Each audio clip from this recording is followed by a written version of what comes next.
নির্বাচন বিষয়ে আজকের যে বিষয় মাসুমাদা ইউনিয়নের রাজনৈতিক এবং নির্বাচন বিষয়ক সম্পাদক আপনাদের সঙ্গে একটু বিশালভাবে দেখা করেছি। তারপরে আমি দীর্ঘ এবং জেলা সুরা সদস্য এবং তাকে অত্র এলাকার সকল যে মানে রোপণদের ভোটে সে তাই প্রার্থী হিসাবে সে নির্বাচিত সমর্থন। সুতরাং একজন মাসুম একটা কথা বলছে যে এমপি নির্বাচন যে প্রার্থী বাড়ি বাড়ি প্রত্যেকের কাছাকাছি কোনোদিন সম্ভব। অনেক মহিলা সবাইকে চেনে না, সাক্ষাতে দেখে না, ছবি ছাড়া দেখে না। বলতে পারবেন খেলাতে গিয়ে সবাই দেখছে, সব মহিলা দেখে না, ওই ছবিতে দেখছে, টেলিভিশনের ছবিতে দেখছে, প্রকাশ্যে দেখে না। রুস্তম আলী ফজলেও সবাই প্রকাশ্যে দেখে না, টেলিভিশনে দেখছে, ছবিতে দেখছে, নাম শুনছে। কিন্তু বর্তমান যে প্রেক্ষাপট যে 12 তারিখ নির্বাচন আমাদের অতি সংকট, অতি নিকট, অতি সন্নিকট। এই নির্বাচন এখন আমাদের সময় নেই প্রশ্ন করা, আর 1 মাস 10 দিন সময় আছে। এই সময়ের মধ্যে যে বাড়ি বাড়ি যাইলে আপনাদের সাথে পরিচয় হইবে, অনেকে বলবে চিনি না দেখি না। এখন হলে দাঁড়িপাল্লার গণজোয়ার, ওই এমপি সিলমেলে সারা বাংলাদেশে একটাই কথা, ভোট দেবে কোথায়? দাঁড়িপাল্লা। ঠিক এই দাঁড়িপাল্লা মার্কার এই গণজোয়ার মানুষের মনের তৃপ্তি আল্লামা দেলোয়ার হোসেন সাইদিকে আমাকে দেখে না, চেনে দেখেছে মোবাইলে, টেলিভিশনে। এই যে মহব্বতের মায়া, এই বিগত আন্দোলনের যে জামাতের যে ভূমিকা, এই ভূমিকায় মানুষ অত্যন্ত মুগ্ধ, তারা অত্যন্ত আনন্দিত।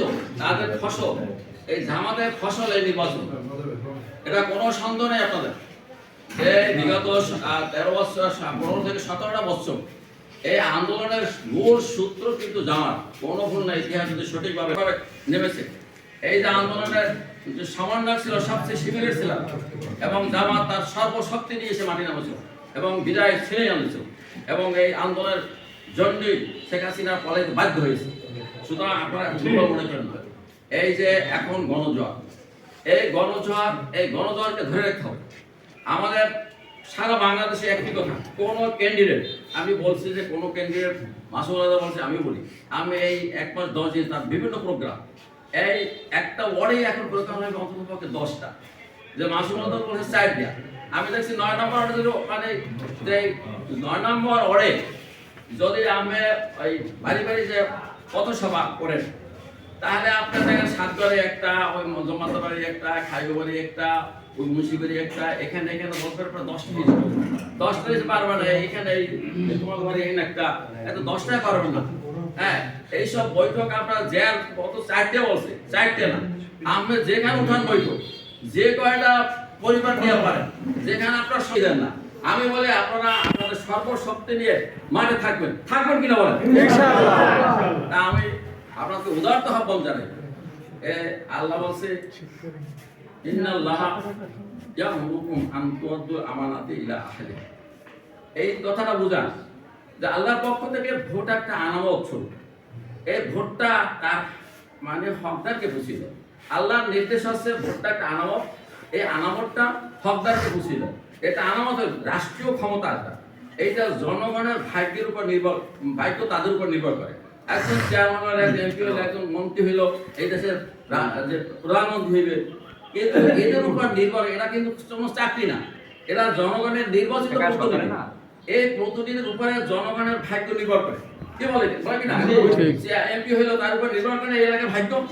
তাই সে যদি দুর্নীতিবাজ হয়, তাহলে তো সে তো সব খেয়ে ফেলবে এবং আপনাদের উপর অত্যাচার করবে।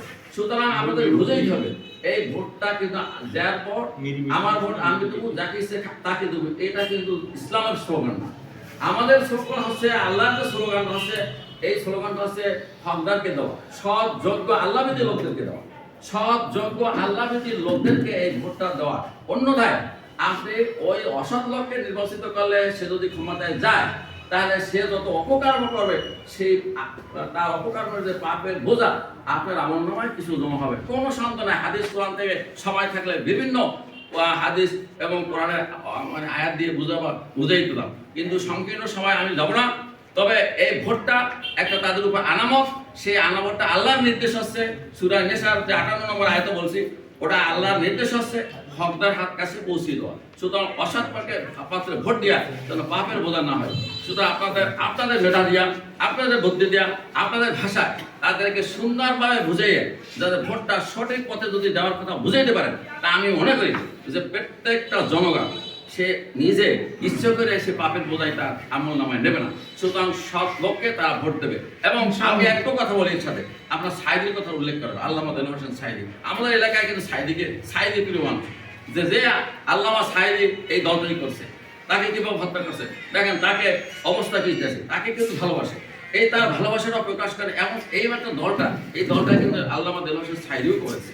সুতরাং এই দল আমাদের সাইদিকে ভালোবাসে, তাকেও তার মহব্বতে এই দলে ভোট দিয়েছে। যে যেখানে যেভাবে বোঝে সেইভাবে আপনাদের মেধা দিয়ে বুঝাবেন, বুঝাইলে ইনশাল্লাহ আপনার সামনে আপনাদের জন্য একদম মানে পূর্ব